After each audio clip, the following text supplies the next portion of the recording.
Le 30 juillet 2025, les téléspectateurs de l'émission En toute vérité ont assisté à l'un de ces instants rares, presque irréels, où la télévision cesse d'être un divertissement pour devenir un miroir de l'âme humaine. Ce soir-là, Hugues Aufray, 95 ans, invité pour parler de sa carrière, a bouleversé la France entière. Ce n'était pas prévu. Ce n'était pas une opération de communication ni une mise en scène. Ce fut un effondrement profond, sincère, bouleversant, sur un plateau télé devenu soudain trop grand pour le vieil homme. Depuis le début de l'émission, l'ambiance était légère, presque nostalgique. L'animateur évoquait avec tendresse les grands succès du chanteur. Céline, Santino, Stubal, entre autres. Des images d'archives défilaient sur les écrans, montrant un Hugues Aufray jeune, cheveux longs, sourire espiègle, guitare à la main. Le public, conquis, applaudissait chaleureusement. Le chanteur, vêtu simplement d'une chemise blanche et d'un gilet en laine, semblait heureux d'être là, bien que déjà visiblement affaibli. Sa voix était plus grave, ses mains tremblèrent légèrement, mais il restait digne, comme toujours. Mais tout a basculé à la 22e minute de l'émission. Alors que l'animateur lui demandait ce qu'il restait à accomplir, s'il avait encore des rêves à réaliser, Hugues Aufray est resté silencieux. Longtemps, trop longtemps. Un silence gênant d'abord, puis pesant, puis tragique. Son regard s'est figé, comme perdu dans un ailleurs inaccessible. L'animateur a tenté de relancer doucement. « Hugues, vous allez bien ?» Et là, la voix du chanteur s'est brisée. « Je sens que c'est la fin. Je n'ai plus peur, mais je suis triste. Très triste. » L'émotion a immédiatement submergé le plateau. L'animateur lui a tendu la main. Le public s'est tu. La caméra a capté en gros plan un Hugues Aufray, les yeux embués, la gorge nouée. Des larmes coulaient, pas des larmes de spectacle, des larmes vraies, celles d'un homme qui regarde la mort dans les yeux et qui, à ce moment précis, n'a plus rien à cacher. « Je n'ai jamais triché avec vous », a-t-il murmuré. « Toute ma vie, j'ai essayé de dire la vérité à travers mes chansons, mes engagements. Et la vérité aujourd'hui, c'est que je suis fatigué. Mon corps me lâche. Mes amis sont partis, je sens que je vais les rejoindre. » Ce fut un coup de tonnerre. En quelques secondes, les réseaux sociaux se sont enflammés. Le hashtag #JailleHuguesAufray est monté en tendance numéro 1 sur X, anciennement Twitter, accompagné de milliers de messages de soutien, d'amour et de larmes. Certains internautes exprimèrent leur choc. « J'ai grandi avec ces chansons. Le voir pleurer et parler de la mort en direct, c'est un choc. Respect éternel à Hugues Aufray. Il nous donne une leçon de vie même dans la douleur. » D'autres ont critiqué la chaîne pour avoir laissé tourner les caméras dans un moment si intime. Mais la plupart saluaient au contraire ce moment de vérité rare à la télévision, à 1000 lieues des polémiques superficielles ou des émotions feintes. L'émission n'a pas coupé. L'animateur, lui-même bouleversé, a gardé la parole rare. Il a simplement posé la main sur l'épaule de l'artiste, dans un geste silencieux, presque filial. Ce n'était plus une interview, c'était une veillée partagée. Les minutes qui ont suivi ont été chargées d'une émotion palpable. Hugues Aufray, reprenant lentement ses esprits, a poursuivi, les yeux encore humides. « Je ne suis pas triste de mourir, je suis triste de quitter les gens que j'aime. Je suis triste pour ceux qui restent. Mais moi, j'ai eu une belle vie, une vie remplie. » Il a ensuite évoqué, sans notes, sans préparation, des souvenirs d'enfance, les longues promenades avec son frère aîné, les premiers concerts dans les années 50, les nuits à refaire le monde avec Georges Brassens, Bob Dylan, Johnny Hallyday. Il a parlé de l'amour, de la foi, de la paix intérieure. Chaque mot résonnait comme un testament. Comme si, en direct, il préparait son départ, calmement, poétiquement. À 95 ans, Hugues Aufray n'est plus seulement un artiste emblématique. Il est devenu, au fil des décennies, un pilier de la mémoire collective, un témoin vivant de l'évolution d'un siècle. Mais derrière l'image publique d'un troubadour toujours souriant, se cache un homme profondément spirituel, lucide, et désormais résolu à faire face à sa fin de vie. Et c'est cette facette intime qu'il a brutalement laissé transparaître lors de son apparition télévisée. Les proches du chanteur, interrogés après la diffusion de l'émission En toute vérité, n'ont pas été surpris par ses propos. Il parle de la mort depuis plusieurs années, mais jamais devant les caméras. Il sait que son temps est compté et il ne s'en cache pas, confie l'un de ses anciens musiciens resté proche de lui. Selon plusieurs sources concordantes, la santé d'Hugues Aufray s'est dégradée ces derniers mois. Si ses apparitions publiques se faisaient rares, c'est autant par fatigue physique que par un besoin de recentrage sur l'essentiel. Il n'a jamais été dans le déni de l'âge, explique sa nièce, également sa confidente. Il disait souvent « Ce n'est pas vieillir qui est difficile, c'est voir les autres partir ». Il vit avec cette douleur permanente, et aujourd'hui, il se prépare. Cette lucidité face à la mort est ancrée dans une philosophie de vie que le chanteur revendique depuis toujours, celle de la paix intérieure. Admirateur de François d'Assise, grand lecteur des textes sacrés, de la Bible aux écrits de Tolstoï ou du Dalaï Lama, Hugues Aufray a toujours cultivé une foi discrète mais solide. Pour lui, la vie est un chemin et la mort une transition. Il ne croit pas à une fin brutale, mais à une forme de continuité, un passage dans une lumière douce, disait-il un jour à la Croix. Ce rapport apaisé à la mort ne signifie pas pour autant l'absence de douleur. L'homme que la France a vu s'effondrer en direct est aussi celui qui a enterré nombre de ses amis et compagnons de route. Georges Brassens, Lenny Escudero, Bob Dylan, qu'il a tant aimé traduire, Barbara et plus récemment Jean-Paul Belmondo. Chacune de ces pertes l'a affecté profondément. Mais il ne s'est jamais montré en public dans ces moments de vulnérabilité. Ce qui rend ce moment télévisé d'autant plus poignant. Ce n'est pas la première fois qu'un artiste parle de sa mort prochaine. Mais dans le cas d'Hugues Aufray, la dimension symbolique est vertigineuse. Car c'est toute une génération, celle des années 50 à 70, qui se voit à travers lui. En le voyant pleurer, c'est sa propre finitude que la France a entrevue. En entendant ces mots simples, « Je n'ai plus peur », c'est un encouragement à vieillir autrement que dans le silence ou la honte. Il incarne désormais une forme de courage existentiel. Un courage qu'il cultive aussi dans l'intimité. Selon plusieurs témoignages, Hugues passe ses journées entre sa maison du Tarn et celle des Yvelines, au milieu des arbres, des chevaux et des souvenirs. Il lit beaucoup, écrit encore, écoute les oiseaux. Il n'a plus la force de chanter longtemps, mais gratte parfois sa guitare au coin du feu, pour lui-même. Il ne veut plus se produire sur scène. Il dit que la scène, maintenant, est en lui, confie un ami. Ses dernières interviews laissèrent déjà entrevoir cette sérénité teintée de mélancolie. En 2023, dans une conversation avec Télérama, il confiait « J'ai longtemps cru que j'étais immortel. À 80 ans, je chantais encore dans les zéniths, je montais à cheval. Et puis un jour, on se réveille fatigué. On ne reconnaît plus son propre souffle. Alors on accepte. » Ce mot, « accepter », revient souvent dans sa bouche. C'est pour lui la clé de la vieillesse. Non pas subir, mais accueillir. Non pas résister à tout prix, mais trouver le sens derrière l'effacement. Il ne parle jamais de combat contre la mort, il parle de danse lente avec elle. Cette posture rare, presque philosophique, tranche avec l'époque actuelle où vieillir est souvent vu comme une défaite. Mais ce chemin intérieur, Hugues Aufray ne le parcourt pas seul. Ses proches, bien que discrets, sont très présents. Sa nièce vit à proximité. Un petit cercle d'amis fidèles, artistes, écrivains, musiciens, lui rend régulièrement visite. Tous décrivent un homme affaibli, parfois triste, mais jamais aigri. Il reste curieux de tout. Il regarde les actualités, s'intéresse à la politique, lit des jeunes auteurs. Mais il sait que son temps à lui touche à sa fin. Un prêtre de la région qui l'accompagne de temps en temps dans la prière résume « Hugues n'a pas peur de la mort. Il a peur de ne pas avoir assez dit merci. » Ces mots, simples et bouleversants, en disent long sur l'homme qu'il est. Un homme de gratitude, d'écoute et de vérité. Et c'est peut-être pour cela que son effondrement en direct a autant touché. Il n'était ni une faiblesse ni une mise en scène. Il était un cri muet, un dernier appel à la tendresse. La carrière d'Hugues Aufray est si longue, si enracinée dans l'histoire culturelle française, qu'elle semble parfois appartenir à une autre époque, presque mythologique. Pourtant, derrière les mélodies intemporelles et les refrains fredonnés sur plusieurs générations, il y a un homme qui, dans le silence de ses derniers jours, construit une œuvre d'adieu, sans tapage, mais avec une lucidité désarmante. Depuis plusieurs mois, selon ses proches, Hugues Aufray s'est lancé dans un projet aussi intime que déterminant, ordonner ses souvenirs et transmettre l'essentiel.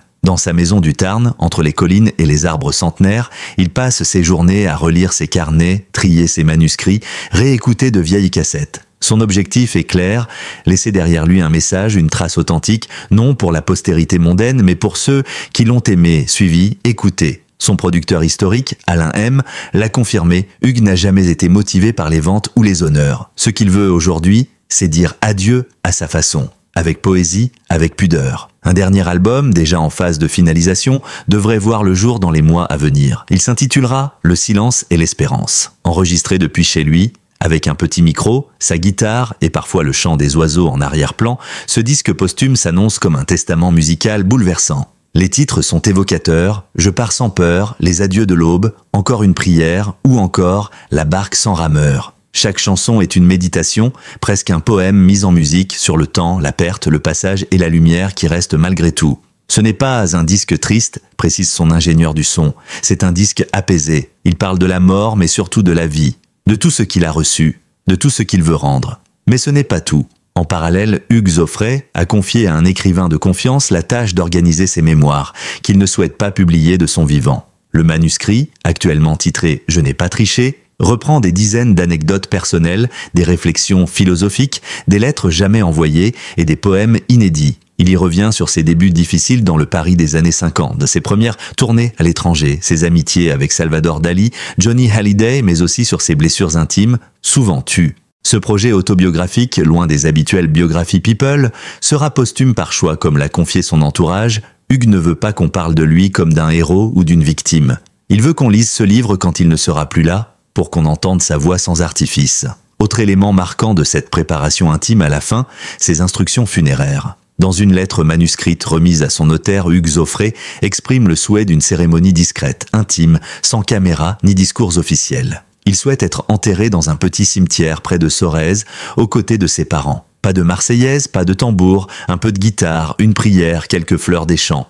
Et que chacun reparte avec un verre dans le cœur, aurait-il écrit. Ces dernières volontés tranchent avec le destin de beaucoup de stars françaises, dont les obsèques deviennent parfois des spectacles médiatiques. Mais là encore, Hugues Aufray reste fidèle à lui-même, humble, vrai, enraciné dans l'essentiel. C'est cette simplicité-là qui le rend aujourd'hui si bouleversant. Il ne veut pas être applaudi dans la mort. Il veut être remercié en silence. Et ce silence, il le cultive déjà. Chaque jour, à l'aube, il médite. Il lit les psaumes, les poèmes de René Char ou les évangiles. Il écrit encore, parfois pour lui, parfois pour ses petits-enfants. Il leur laisse des lettres, des chansons, des réflexions. Pas pour qu'ils se souviennent de lui comme d'un chanteur célèbre, mais comme d'un homme qui a essayé de rester juste.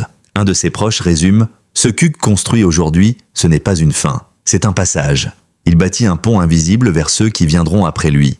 Et ce pont, il le pose en chansons, en mots, en silence. Il le pose lentement, avec ses dernières forces, mais avec une foi inébranlable. Hugues Aufray ne veut pas que l'on pleure sa mort. Il veut que l'on chante sa vie. Et c'est ce qu'il est en train de rendre possible, note après note, mot après mot. L'effondrement télévisé de Hugues Aufray, retransmis en direct dans l'émission En toute vérité, n'a pas seulement ému la France. Il a réveillé quelque chose de plus profond, de plus collectif, comme un sursaut de conscience générationnelle. Car au-delà de l'homme, de l'artiste, de l'aîné fragile désormais au seuil de sa vie, c'est une part entière de l'histoire française du XXe siècle qui a parlé ce soir-là, et qui doucement s'apprête à se taire. Pendant plus de 6 décennies, Hugues Aufray a traversé les époques sans jamais perdre son cap. Dans les années 60, il a été le pont entre la culture anglo-saxonne et la tradition française, traduisant Bob Dylan, alors inconnu du grand public, tout en réinventant la chanson populaire hexagonale. Dans les années 70 et 80, il a poursuivi un chemin singulier, loin des modes,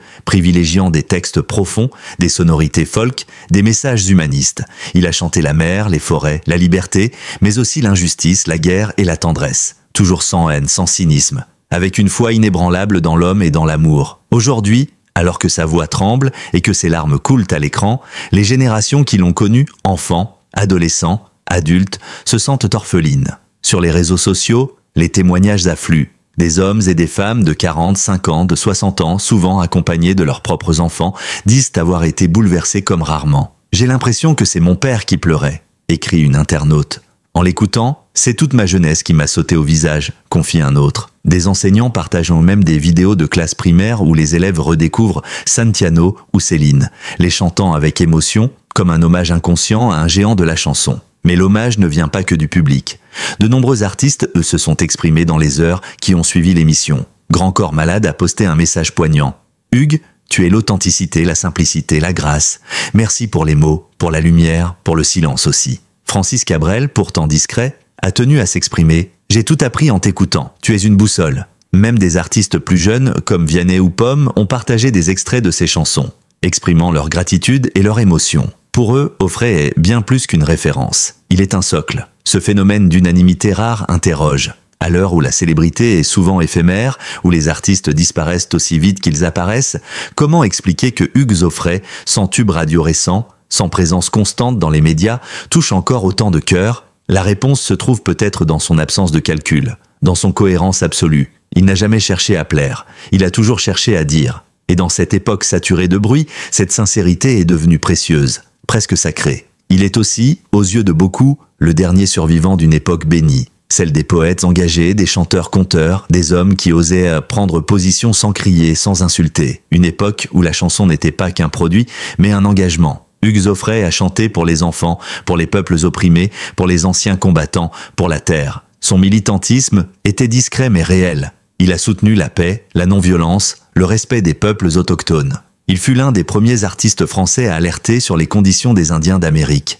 Il a même rencontré des chefs amérindiens, leur rendant hommage dans plusieurs chansons. Cette dimension éthique, presque spirituelle, de sa carrière est aujourd'hui redécouverte. Des émissions spéciales sont prévues sur France 3, Art et TV5 Monde. Des documentaires en préparation reviendront sur ses engagements, ses choix artistiques et sa vision du monde. Des professeurs de littérature envisagent de même d'intégrer ses textes à leur programme. Et des festivals folk préparent des soirées hommages. Hugues Aufray n'a pas seulement laissé des chansons, il a laissé des valeurs. Et c'est cela aujourd'hui que la France salue. Non la fin d'une gloire, mais la continuité d'un héritage.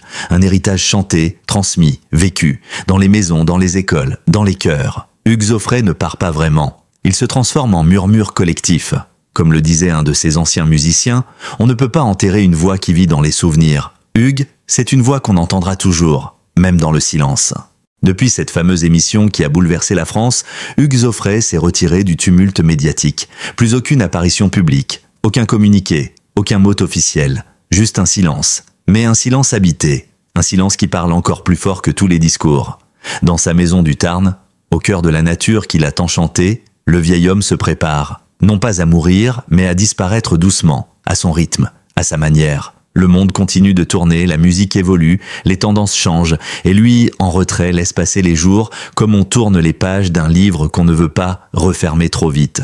Ce livre, c'est sa vie, et il sait que le dernier chapitre approche, mais il ne le redoute pas, il l'accueille, car pour lui, la fin ne sera jamais un effondrement, mais un aboutissement. Un proche confie, Hugues passe ses journées entre son fauteuil, son carnet de notes et la fenêtre. Il regarde les arbres, il écrit encore un peu, il médite. Il ne parle plus beaucoup, il sourit, parfois. Il s'éteint comme une bougie qui n'a plus besoin de lumière extérieure, sa lumière est en dedans. Ses dernières volontés sont désormais connues. Il a demandé à ne pas être hospitalisé inutilement, à mourir chez lui, entouré d'un nombre très restreint de personnes. Il souhaite que son corps repose dans un cercueil en bois brut, sans fioritures, et que l'on joue un morceau instrumental de guitare pendant l'enterrement. Aucune caméra, aucune retransmission, juste des adieux dans le murmure. Cette volonté de simplicité ultime bouleverse autant qu'elle impose le respect, car elle est le reflet parfait de la vie qu'il a menée. Une vie faite de chansons, certes, de tournées, de micros, mais surtout d'authenticité, de fidélité à soi-même, de vérité nue. Dans un monde qui court, qui crie, qui s'agite, Aufray a toujours été celui qui marche doucement, qui murmure à l'oreille du vent, qui chante pour les absents, pour les humbles, pour les oubliés. C'est peut-être cela, au fond, qui rend son départ si différent. Il ne s'agit pas de la mort d'une célébrité, il s'agit de la disparition d'un repère, d'un homme qui incarnait une forme d'élégance désuète, mais précieuse, une voix douce dans un monde bruyant, une constance dans une époque instable. Et cette voix, même si elle se tait bientôt, continuera de résonner, les hommages continuent d'affluer, des radios diffusent ses chansons en boucle, des fans se rendent symboliquement dans ses lieux de vie, des messages de toutes les générations envahissent la toile. Certains découvrent même sa discographie pour la première fois, fascinés par la justesse des mots, la tendresse des mélodies, la profondeur de l'intention. Un jeune internaute a posté « J'ai 19 ans.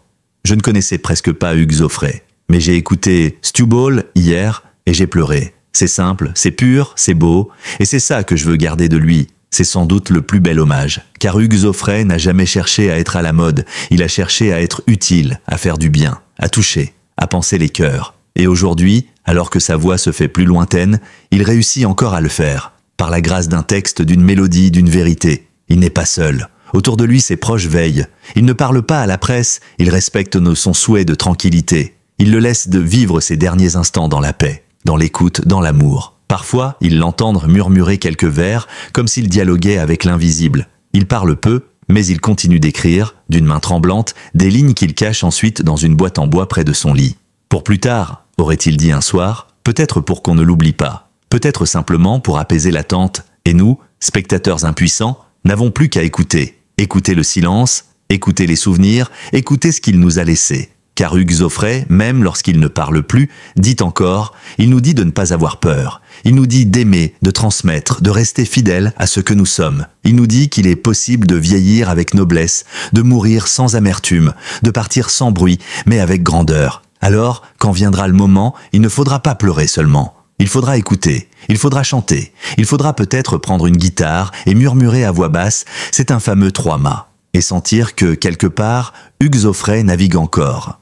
Merci d'avoir regardé cette vidéo jusqu'au bout. Si comme nous, vous avez été ému par les paroles d'Hugues Aufray, par son effondrement digne et sincère, et par la force de son héritage, n'hésitez pas à laisser un commentaire pour partager vos souvenirs, vos émotions, ou simplement un mot d'amour. Hugues Aufray nous quitte peut-être bientôt, mais ses chansons, sa sagesse et sa lumière continueront d'habiter nos cœurs. Pour ne rien manquer de nos prochaines vidéos hommages et de nos portraits d'artistes marquants, abonnez-vous à la chaîne et activez la cloche. Votre soutien compte énormément. Un simple merci en commentaire, un partage ou un like permet à ce message de continuer à vivre. À très bientôt pour d'autres récits forts, humains et inoubliables.